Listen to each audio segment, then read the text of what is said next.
Welcome to the show. Today I'm going to be doing a genre study on Dead Space and survival horror. And what that means is first I'm going to take a look at and define horror as a genre for media and storytelling, and then move on to the game genre of survival horror and take a look at what that genre is and what defines a game in that genre. And then I'm going to look at Dead Space and see if it fits anywhere into that mix of genres at all. And personally, I think it is a survival horror game. I'm going to have to support myself, of course, but just to get it up front, I think it's a survival horror game. I think it's a pretty decent one. A lot of people disagree with me, saying that it's not subtle, it just relies on jump scares, it isn't psychological at all. Well, honestly, you're missing a lot if you don't think it has any psychological horror elements in it whatsoever. Because one of the big things, and before I talk about this big important plot point, I'm going to say spoiler warning. I'm going to be spoiling the entire story of Dead Space in this video. So if you haven't played it and you don't want me to spoil it for you, stop watching this video, turn it off, because you are going to get a pretty decent science fiction story ruined if you keep watching. So don't say I didn't warn you, and let's get back to it. Merriam-Webster defines horror as the quality of something that causes feelings of fear, dread, and shock, as well as the horrible or shocking quality or character of something. And that's almost the entire literary genre definition as well. Just the only thing added to the literary genre definition, in my opinion, is that the genre's focus is on scaring people by using our own basic fears that society has told us to be afraid of. And it does that by using metaphors, usually monsters. Now, the monsters themselves aren't necessarily the actual horror. They embody it. They might be sourcing it or have something to do with it, but it's usually not just the monsters who are the source of the horror. They're enabling the horror, but they're not the only thing causing the horror. Sure, they might be scary, but scary is not the same thing as horror, and that's something I think a lot of people forget. Is you can have something scary that isn't horrifying, but it's a little bit harder to have something that's horrifying but not scary because of just the nature of horror, where its goal is to unsettle you, and being unsettled is a scary thing. And a lot of the time we use death. But Dead Space, for its title and how much death there is in the game, honestly, it doesn't focus only on death for the horror. It actually focuses very little on death as horror. It's more about what is causing all the death that's the horror in the game. And it goes back to actually Frankenstein and the whole idea that people are the real source of horror. People and the ideas that people have are what bring about our own destruction. And the thing is, with Dead Space, sure, the necromorphs are scary, sure, they're dead bodies, sure, they're space zombies, but how'd they come about? Well, they came about because people decided it would be a good idea to try and copy this ancient alien artifact called the marker. And the marker was some ancient technology, and no one really knew what it did until it started turning corpses into these killing machines. And really that's why I'd consider Dead Space horror, because it shows us what happens when we mess around with things we don't fully understand. We start killing people whether or not we wanted to. We're the source of the death. And that's something a lot of horror likes to do, because it is unsettling to think, for all of our best intentions in all of our lofty goals that are noble, a lot of the time we don't have control over what happens out of the goals, as well as if we don't fully understand something, it has a very high chance of blowing up in our face. And that's really the real source of the horror of most of these stories and a lot of these games too, where it's either a character in the story is the source of it. A lot of the time it's the main character if you're into Silent Hill, but the whole idea that people are the source of the horror is a very old idea, as well as it's a very effective one, just because we like to think we're in power, we like to think we're in control, but really we aren't, and that's a very unsettling thing. And that's really why I consider Dead Space horror. Its story features all of that. It features a lot of this gradual unfolding of, oh, humans are actually the source of all the horrible things going on instead of some external thing. And that's the real horror of the game right there. And I'm going to talk about psychological horror in a second, but that's the really real part of the game. That's horror, is people are doing things to each other. Now, the necromorphs are also doing things to each other, but it's people that are the source of it all. Pointless. And yet you keep on going. It almost makes me think that we had hope as a species.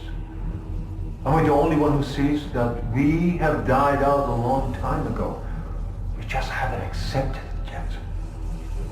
Stop running. Stop your struggle. Our future, your future, the future of our race ends here. Allow me to introduce you to humanity's child, the children that will replace us, our greatest creation.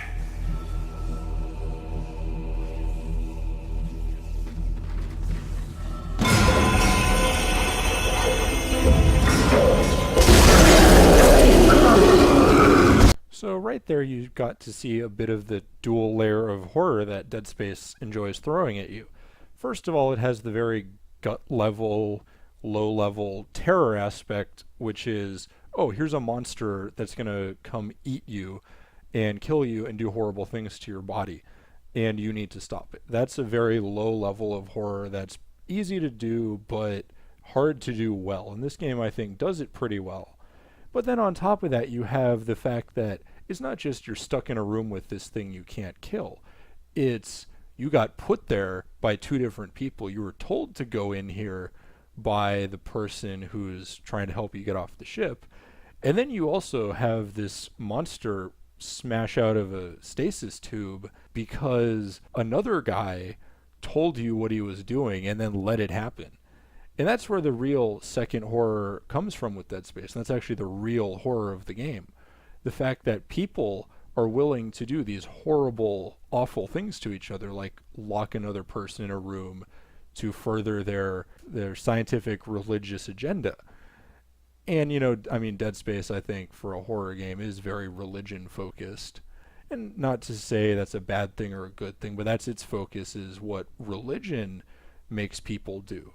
And I think it's telling of when it was created, because it came out roughly 2008, and that was a really big period for religion and religion in the media.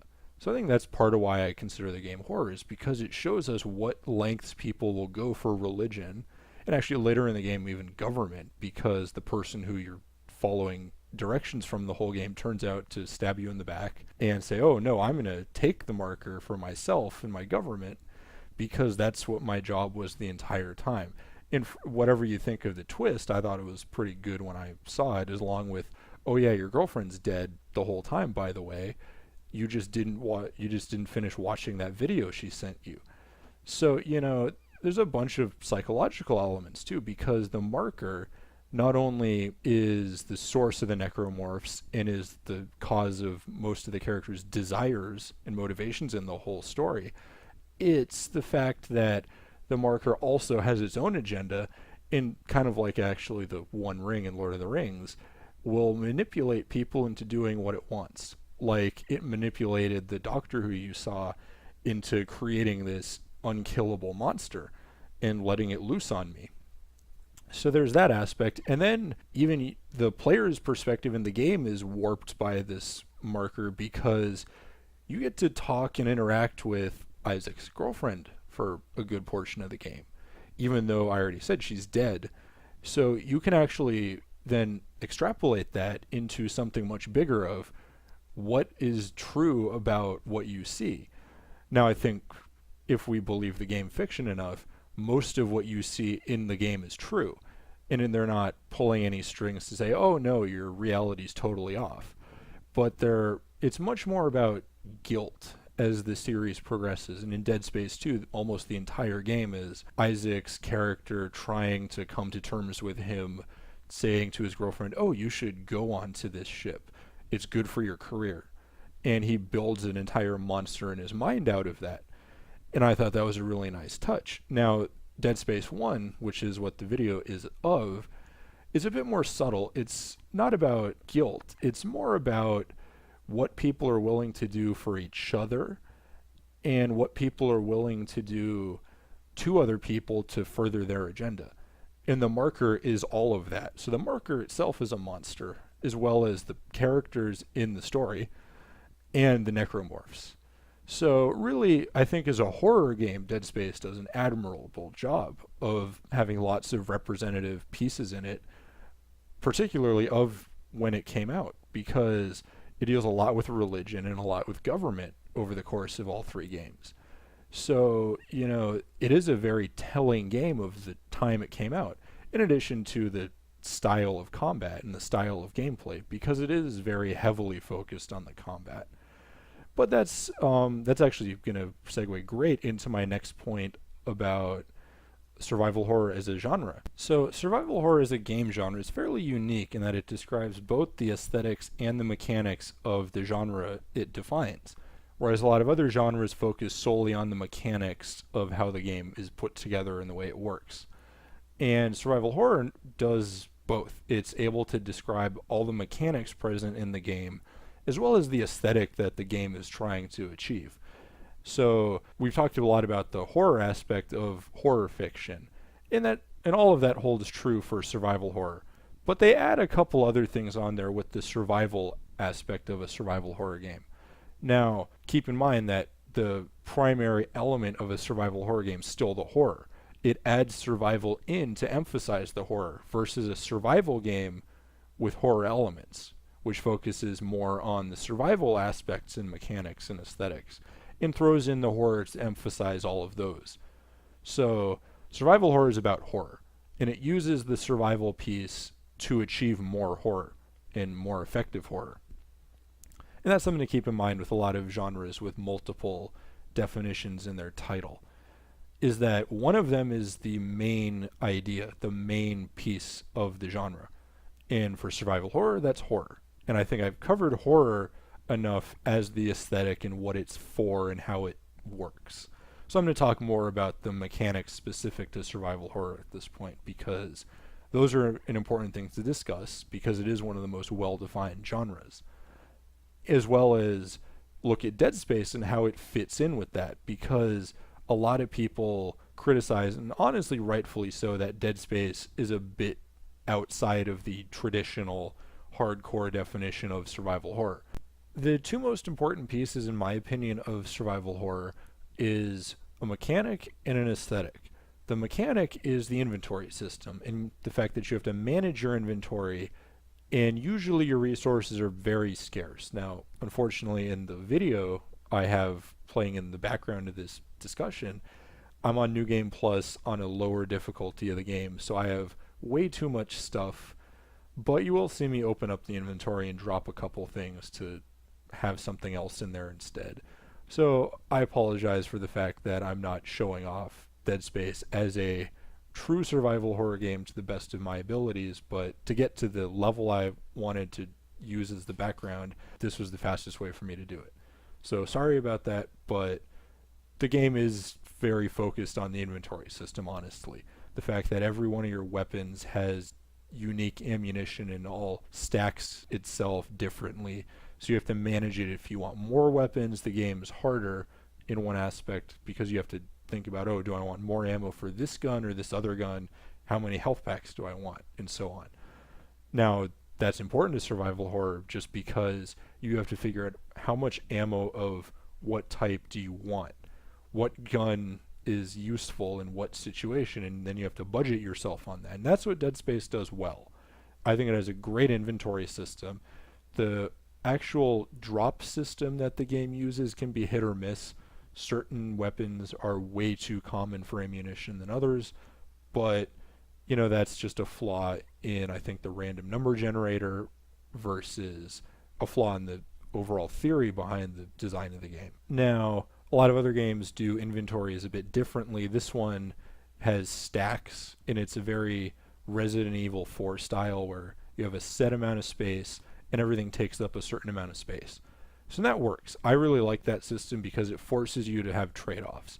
Other games, even the best games in the genre, I think, do it a bit worse than Dead Space does, just because they don't have a trade-off to not having enough space. They just say, oh, you can carry as much as you want. We're not going to give you very much, but we're going to let you do whatever you want and carry as much as you want. So, scarcity is the biggest part of why the whole inventory system works and why it adds to the horror. Because having to manage all of your resources as you're facing these horrendous enemies that usually, if you aren't careful, will first of all kill you, and second of all make you waste your precious ammunition. So that's a very good, important aspect of survival horror that I think Dead Space captures pretty well. Now, the other aspect I mentioned, it was disempowerment, specifically disempowerment of the player and the player's character. And most of the time that involves clunky controls. Your movement isn't terribly fast and fluid, it's usually slow, plodding, and not terribly responsive. To emphasize the fact that you're an average person. You're just a normal human being trapped in extraordinary circumstances.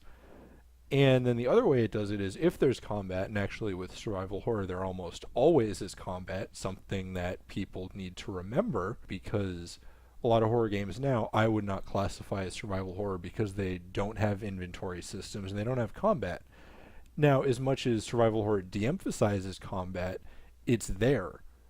Even the quote-unquote best games in the genre have combat, and they even have a lot of it. Now, it's not the memorable part of the game. The story is the memorable part of most survival horror games by their nature, but they still have the combat.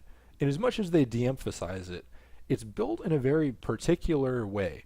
It's all about making you feel, once again, average. And it usually does it by making it as clunky as humanly possible, without being too overtly difficult and boring and horrible. And a lot of games did it using auto-targeting, where you'd press the aim button and you'd lock onto an enemy slowly and then have to keep doing that. And that was a pretty effective way if you don't have a ton of combat, because that's not very enjoyable. It's not engaging. It doesn't really speak to anything other than, okay, I'm killing monsters. Now, Dead Space, on the other hand, does have a ton of combat, and its combat, compared to a lot of the older, more well-regarded survival horror games, is more fluid and it's more emphasized. But as much as the game emphasizes its combat, it still has clunky controls. Now, if you're watching the video, it might not look like that because I've played the game a ton. I think this is what you're seeing, probably my 5th or 6th playthrough at least. So I'm really comfortable with the controls, and you won't notice me trying very hard and missing a whole lot. And that's just because I played the game a lot. The game, though, does have very noticeably clunky controls compared to a lot of other games that came out at the same time, especially other third-person shooters, where they have very tight controls. There's almost no acceleration on your movement or on your aiming. Whereas in Dead Space, all of your movement is clunky and you have to slow down before you can go another direction. You can't run and shoot at the same time. If you want to move quickly at all, you have to specifically say, I'm going to move quickly and not be able to shoot anything without maneuvering my fingers around a couple buttons.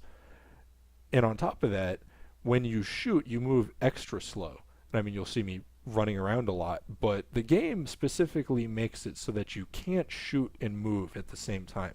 You can move a little bit if you want to shoot, to aim better and try and avoid things, but you're going to be far worse at it, and it's going to be much slower than a game where you're a super soldier or just a soldier who's trained at combat. So it really does get across the fact that as competent as you are with the tools at your disposal, you really are still a normal guy. Now, you're good at using your tools, you're good at your job, and you're using mining equipment, so it's logical that something that can shred rocks and asteroids is able to shred a decomposing pile of flesh. But the aiming isn't terribly smooth. There's acceleration when you look around, and if you get used to it, it's fine, and you don't really notice it a whole lot. But when you're not used to it, it adds a whole lot to where you can't just look at something, point at it, and kill it. You have to think. You have to take a step back, be calm, and really pay attention to what you're doing. Otherwise, you're going to waste a whole lot of ammo. And that actually goes back to the inventory system and why it's so important in a survival horror game, because you're not guaranteed to hit something. It's up to you to figure out when is the best time to shoot, when is the best time to run. So as much as the combat is the emphasis and is the source of the replayability in Dead Space versus the story in a game like Silent Hill, you know, the combat is designed to make you have to decide what's going on the fly. You have to figure out what you're going to do. Do you run? Do you fight? So as much as it emphasizes it, and I think that was a lot of people's problem with it and why they say, oh, this isn't a survival horror game, because it emphasized the combat, and that was the source of its replayability, because the story never changes at all as you play the game multiple times. It's harder, it's easier, what have you, but the game's story is the same. The combat's what changes. The combat gets more interesting as you go through, as you start experimenting with different tools. So that's the source of the game's replayability, and I think a lot of people fault it for that. But there is still a very survivalist element to the combat, because you have to pick what weapon to use. You have to pick the weapon that has more ammo, the weapon that has any ammo, versus the weapon that's perfect for the job. So that's really where I'd say it gets its survival horror part. Because the game's horror, as I've said before, I think is excellent. It's a bit more subtle than I think a lot of people give it credit for, and it's a lot less ingrained in the gameplay. But the gameplay itself, I think, does just enough to allow you to make decisions that are in the same vein as another older survival horror title. And I think that's really my point, is that if you just take a step back and really think about the game as a whole, you will see that it is a decent survival horror game. It's not, I think, one of the best, but it's one of the better ones in recent memory, and it's one of the only ones in recent memory, honestly. Which is sad, because I love the genre. I love the games in the genre, and I wish there were more of them. So I hope you enjoyed my little talk, and catch you guys later.